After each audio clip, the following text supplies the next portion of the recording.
Oscar is a 1991 American comedy film directed by John Landis. Based on the Claude Manier stage play, it is a remake of the 1967 French film of the same name, but set in Depression-era New York City. Oscar stars Sylvester Stallone in a rare attempt at a comedic role as Angelo Snaps Provolone, a mob boss who promises his dying father that he will leave the world of crime and become an honest businessman. Alongside Stallone, the film's cast includes Marisa Tomei, Ornella Muti, Tim Curry and Chazz Palminteri. Its score was composed by Elmer Bernstein. According to Landis, Oscar was stylistically influenced by older Hollywood comedies, particularly those belonging to the screwball genre that was popular during the period in which the film takes place. Oscar was released in the United States on April 26, 1991, and received mixed reviews from critics. Did you know? The film takes place in 1931. This movie was based on the 1958 French play Oscar by Claude Manier. This was the first feature to be shot at the MGM Disney Studios in Orlando, Florida.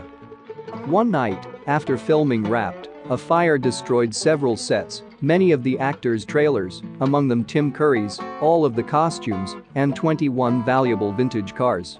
Production was halted for 2 weeks while they were remaking all of the costumes. A Universal security guard hired to guard the cars later admitted to setting the fire.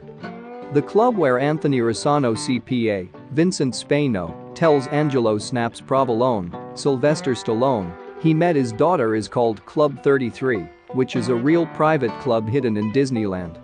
When Vendetti, Richard Romanus, is about to leave his office to put a hit on Snaps, he says, "Order out for pizza. We'll be back in an hour." The line is a reference to the actor's work as the Godfather in commercials for Godfather's Pizza. Storyline warning spoiler. In the prologue, gangster Angelo Snaps Provolone promises his dying father that he will give up a life of crime and instead go straight.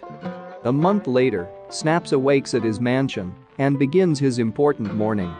He has a meeting with several prominent bankers as he hopes to donate a large sum of cash and join the bank's board of trustees, thereby having an honest job and keeping his word to his father. Anthony Rossano, Snaps' young, good-natured accountant, arrives at the mansion, asks for a 250% raise, and tells his boss that he is in love with Snaps' daughter. Snaps is furious, does not want his daughter marrying Anthony, and goes to talk to his daughter Lisa.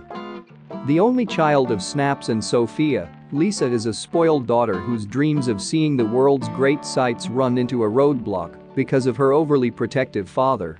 Wishing to move out of the house, she lies to her parents at the suggestion of the maid, Nora, and claims to be pregnant. Snaps, believing the father to be Anthony, as he wants to marry Snaps' daughter, is shocked when Lisa says the father is Oscar, the former chauffeur who is now serving overseas in the military. Things get even more complicated when Anthony learns that Teresa, the woman he fell in love with, is not actually Snaps' daughter as she had claimed to be. Before Anthony can catch on, Snaps tricks him into agreeing to marry his actual daughter, Lisa, who is supposedly pregnant but without a husband.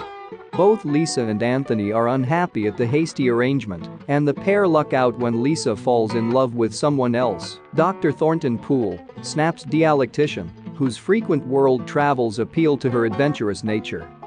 Meanwhile, local police Lieutenant Tomei is keeping an eye on the mansion, believing that Snaps is meeting with Chicago mobsters soon.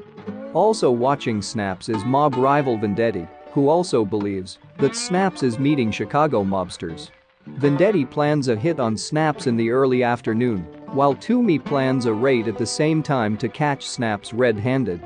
While Anthony seeks out Teresa, Snaps meets his mansion's new maid Roxy. As it turns out, Roxy is an old flame of Snaps, and the pair talk memories and the life that never was. Teresa comes to the mansion and is revealed to be Roxy's daughter, who was actually fathered by Snaps long ago, making Snaps her dad after all. The impromptu celebration of both his daughter's engagements is cut short by the arrival of the bankers.